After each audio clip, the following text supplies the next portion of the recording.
We love featuring artists you should know about, and today we're heading to Nashville to chat with singer-songwriter Amanda Page Cornett.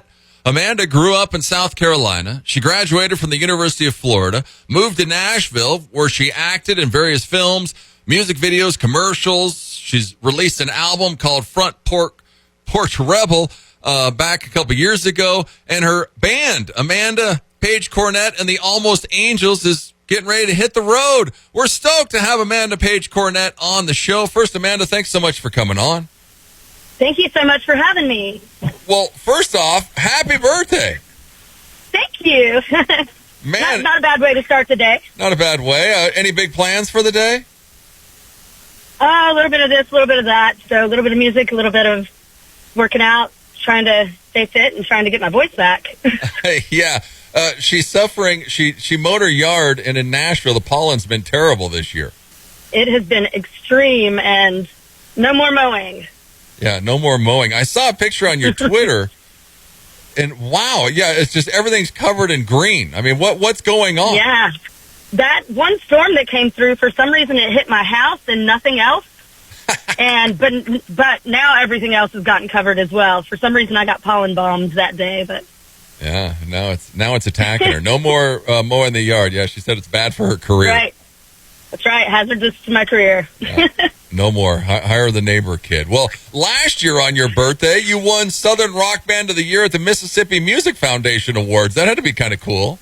We did. It was awesome. It was so much fun going down with my band and winning an award on my birthday was pretty cool. Yeah. Well, and last week, what were you doing? You were performing for a cancer unit for this James Best Foundation? Yes, the Best Foundation is a really cool organization. I've known the founder since, I guess, about her third or fourth wish. They grant wishes to terminal adults, kind of like Make-A-Wish Foundation, but for adults. Okay. But they also like to do community outreach, and so she started doing little songwriter series at Vanderbilt and St. Thomas hospitals. In different units for patients that are inpatients, just to bring a little brightness to their day. Yeah, well, that's cool. And I mean, music touches everybody. That has to bring a smile to everybody's face. Absolutely. It was actually her first one, and we were at the Vanderbilt Cancer Center, and it went well. It was great. You know, a lot of the people were not able to come out of their rooms, but quite a few of them opened their doors so they could hear, which was kind of cool. Well, you moved to Nashville after college. Did you want to act, sing, both? What was the plan? Music has always been the plan, but I've always been an actress as well. I've always done a little bit of both, but music has always been the number one goal. So just trying to keep that going, but I still act here and there as well. So it just depends on what's going on in life, where I am, and what auditions come my way. Exactly. What opportunity is in your face? Well, I saw Rosie, your Elvis Pink guitar, just went into the shop. How long have you been playing guitar? I have been playing, since I guess middle school. That does not relate to how good I am at guitar. I get by. I definitely play rhythm with the band. I let the real guitarist do the lead guitar work. Yeah. Well, how long have you had Rosie? I got her about, I'm thinking 6-7 years ago. I'd been used to just playing acoustic, and I had a rough car wreck that ended up with me having double carpal tunnel syndrome and surgery. Oh, geez. And after that, I realized I really needed to play something thinner than a typical dreadnought guitar. So I started out with a Taylor Mini, and then I ended up trading that and getting a Martin Triple O, which is a lot thinner, to go along with Rosie, my electric, because both of them are thinner than a normal, typical dreadnought. Yeah. Well, how's your carpal tunnel? Is it fine now? My doctor did a great job. I haven't had any problems, so thankfully he fixed it all, and we're good to go now. Yeah, that's cool. Well, go check out Amanda. She's at AmandaPageCornett.com. She's on Facebook, Instagram, X. Go to YouTube. Check out all of her stuff. Her album, Front Porch Rebel, is out now. Well, the album came out a few years back. You just signed with Murraytown Entertainment, so what's coming? Yeah, we are in the process of working on the new project. We're right now still picking songs, and we're going to do at least 5-song EP. and try to get that out as soon as we can. Hopefully we'll be getting in the studio in the next few months and getting some more music out there. Yeah, well, you had like a lull. Why now? Why the upstart now? Well, we never stopped, but with COVID, everything kind of stopped. Yeah. So, and then actually, I guess in 2021, 2022, I had a bad case of bronchitis, and so it kind of took us off the road for a little while. And this one's not as bad. This one's going to be kicked by tomorrow. But so it was one of those things where we had to take a little time off the road, but I never stopped writing. We never stopped continuing to further advance our music and write versus writing, demos, stuff like that. So we're just now trying to get back on the road. Last year there was a lot going on for some of my bandmates as well. And so now's the time. Yeah, well, and COVID, yeah, it's just taken forever to get everything going again. It did. I mean, it's just... Well, and all the people that booked bars, that booked gigs and corporate events, et cetera, changed jobs during that because they didn't have anything to do. Yeah. So everything's kind of turned over, and so it's almost starting new, but I'm excited about working with Murraytown Entertainment and Highway 1 Records and getting back out there full time. Yeah. Lots of things coming for Amanda Page Cornett. Go and check her out. Go and follow her. Well, one cool thing I saw at you were at the Carolina Country Music Awards. You got to perform at the House of Blues in Myrtle Beach. How sweet was that? It's so cool. I love House of Blues. They're all so unique. Yeah. If you ever get to go to one of them, it's not going to be anything like the others. And that was definitely a treat. It was my second year getting to perform. And this year I was nominated for Female Vocalist of the Year, and hopefully more nominations coming as we get some more music out. And but it's such a cool venue and such great people, and there's a lot of great talent coming out of the Carolinas. And so it's really nice to see that being featured. Yeah, and it's got to be cool. You growing up in South Carolina, and yeah, like you said, you were up for Female Vocalist of the Year this year. Yeah, which is awesome. Had up against some great talent, and hopefully there'll be more nominations to come as we start getting more music out.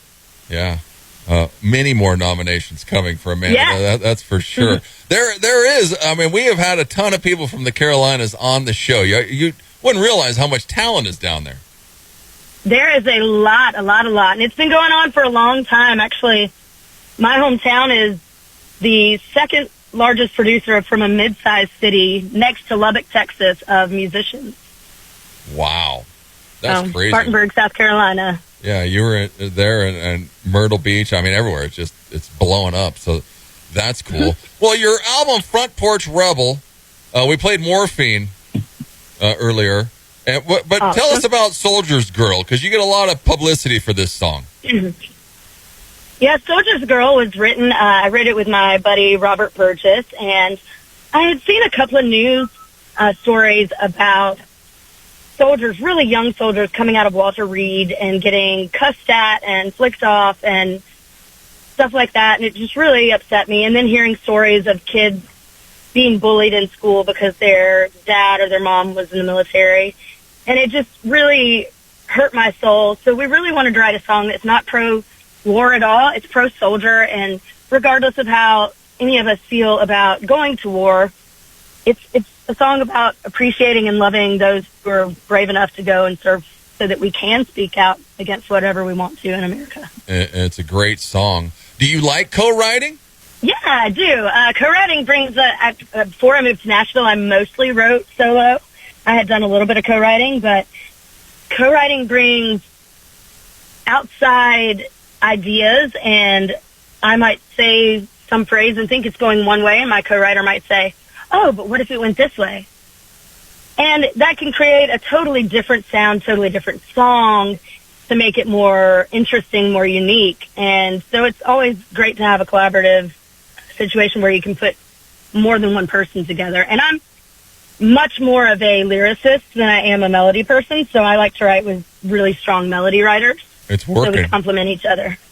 Go and check her out. Amanda Page Cornett. Page is Page, AmandaPageCornett.com. Right. She's on Facebook at Amanda Page Cornett Music. You can go follow her there. She's also on Instagram and X. What is your degree in, though? What's your college degree, or what are you doing? I majored in exercise and sports science, which is sports medicine. I did athletic training. I'm actually still technically a certified athletic trainer. I haven't let it go, but I feel like I'm blessed and cursed with well-roundedness. I love science, and I love orthopedics, but music is my passion. Yeah, because you mentioned earlier when we came on you were going to go work out today. I love your Halloween video on Instagram. You and your friend were dressed like 80s fitness queens. Or Yes. My friend Ivy and I dress up every year for Halloween, and it's become quite the expected event. People get angry if for some reason one of us doesn't show up that day. So it's classic. Go ahead and check them out. I think you're like bright pink and she's orange, or the other way around. But yeah, it's. Oh yeah, we went full jazzercise this year. Yeah, full jazzercise. It's hilarious. Well, and how are your two dogs? You have a German Shepherd, and what's the other one? A Czech German Shepherd, or what is the other one? Well, my big girl is a Czech German Shepherd. She's a 3.5, and her name is Lollipop. And then I have Lucky Bug, who we think is a Pugget, which we think he's a Pug Rat Terrier mix or something. He's a neighborhood mix. Yeah, he's. I was looking at him. I was like, "Is he yeah?" I was like, "What is that thing?" But, yeah, he's about 20 pounds. He's got that little pug underbite, and kind of looks like he's got some Chihuahua in him too. Who knows? But he's a good little pup, and he loves us, and it's a good little pack I got going. Yeah, she's got her troop. Watch out though. Stay away from her. She's got the big German Shepherd. But, I know, she looks really scary. Yeah, and she's actually very sweet. But I think she would, if something happened, I think she'd come to the defense of mom or Lucky. Yeah, that's for sure. You recorded the album at Front Porch Rebel in Alabama. Would we head back there? Would we do it in Nashville? What are we thinking? I love Muscle Shoals. It's one of my favorite places in the whole world. When we cut the new album, it's probably actually going to be in South Carolina over at Murraytown and Highway 1 I'm going to take a few of my bandmates because they played on the original album, and they're really a part of my sound. Randall Scott Peterson, Sherry Peterson-Sinnel, and then Sean, our drummer. And I really believe that they are a part of what we've created, how our sound has come about to be a Southern rock and soul. And so they'll be included on the album as well. But we're probably going to go to South Carolina and get a little Carolina love on there. Nice. Well, and then it says on your site that you're looking to do a national tour. What's going on with that? We are right now in the process of booking everything. Since I signed with Murraytown, it's going through them, which is awesome. It's one thing off my plate, which is very helpful, and I'm very excited to be working with them and really starting to get around to more festivals and fairs around the world and music rooms, and hopefully near town near you. Well, exactly. How far are we going to head out? All over the country? Are we going to stay down south, or do we know? We don't know yet, but we're hoping to go wherever possible. Like, I'd love to do a USO tour or an AFE tour as well. And so the sky's the limit. I'm not going to put any limits on it. I can go as a solo artist and do acoustic gigs as well as with the band. And we're just looking forward to getting out there more and playing again. Yeah. Go and follow her. Go and like her. Amanda Page Cornett. She's at AmandaPageCornett.com. She's on Facebook, Instagram, X. Go to YouTube. Check out her stuff. 6-String Showdown. The video is on there. We're going to play the song. Tell us about it, Amanda. Well, I had an idea, and I heard George Thorogood's song, one bourbon, one shot, one beer. Yeah. And I called my guitar teacher and my guitar player and said, hey, I got an idea. Can we write a dueling lead guitar song? I said, y'all are going to be in charge of all the music, but I'll help the lyrics. And so that's what we did, and it was so much fun. Dave Isaacs, he's considered the Nashville guitar guru here in town, is one of the best guitar teachers, and he's also become a very good friend of mine. And then Randall Scott Peterson, who is my co-producer and my guitar player in my band. We got together, and they knocked out the amazing licks and amazing guitar parts, and I helped with lyrics, and there you go. Yeah. It's an awesome song. 6-String Showdown. Go and check her out. Amanda Page Cornett. Lots of stuff coming in 2024, and we can't wait to see what's next. Amanda, thanks so much for coming on. Thank you so much for having me. Six String Showdown. KIX 96.5.